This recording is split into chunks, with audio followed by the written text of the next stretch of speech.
Hey, I'm Pastor Fred. Welcome to The Follow Through. We are listening to God. We're also living for Him. So hit that subscribe button. I want you to share this with somebody in your life. Today we are in Genesis 2, verse 24.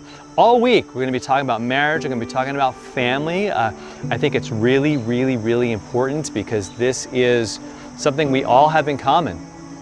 We all have parents. We all have family.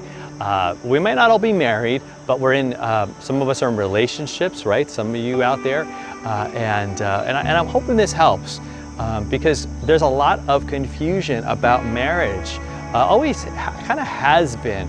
And I'm not just talking about, all of the things that we're hearing about today, right? Kind of a redefining of marriage and things like that. Because there's a lot of opinions, there's a lot of things that people want to see happen and do and all of that. But what I would like to do, and I think we need to do, is to go back to what God did, like His creation of it, because this is His idea, this is His blueprint for it. He has mapped it out, He has set it up. And so you go to Genesis 2, verse 24. And it says there that a man shall leave his father and mother, hold fast to his wife, and they shall become one flesh. So that right there is the deal. I mean, that's what God intended when it comes to marriage.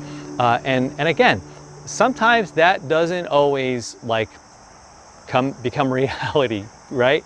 And I want to highlight a couple of things that I think are important there, because one of the big ones is, again, you have a guy who's supposed to leave his parents, and it doesn't mean that he forsakes them. It doesn't mean that he's like, no, I'm done with you. He still has those parents, but I think the call it's now different. Like his wife is now his priority, and then any kids that will come along. I think that's really important to leave and cleave, as I've heard it said so often. So you leave those parents. In other words, like they're no longer supporting you, like they're not, you don't have to, take your laundry there. In fact, they're not there to kind of tell you what to do as far as your marriage now. Now you and your wife together with God are going to be this unit, and you're going to be one flesh. He talks about, this is like the ultimate in intimacy, the ultimate in kind of connection and unity is in marriage. That's why, the physical part of that is really a picture of that and really an expression of that.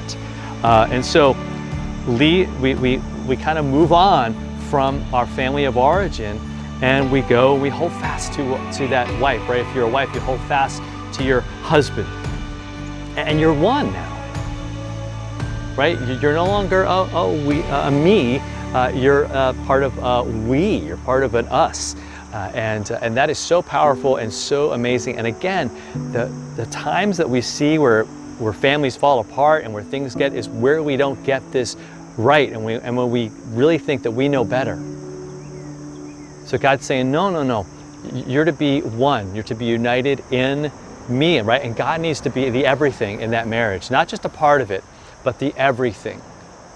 To where both of you, right, husband and wife, are looking to Jesus, looking to His forgiveness on the cross, looking to His love, the life that He gives to us, right? So He gives to each of us individually, but then we share that with each other, we encourage each other with that, and that becomes the foundation of everything that we have, our source of unity. See, when we have that, then we can have differences of opinion on things like finances or raising the kids or whatever it is, but we can be together on what matters most. And that is what God is doing in our lives and in our hearts. All right. Have a great day. Talk to you next time.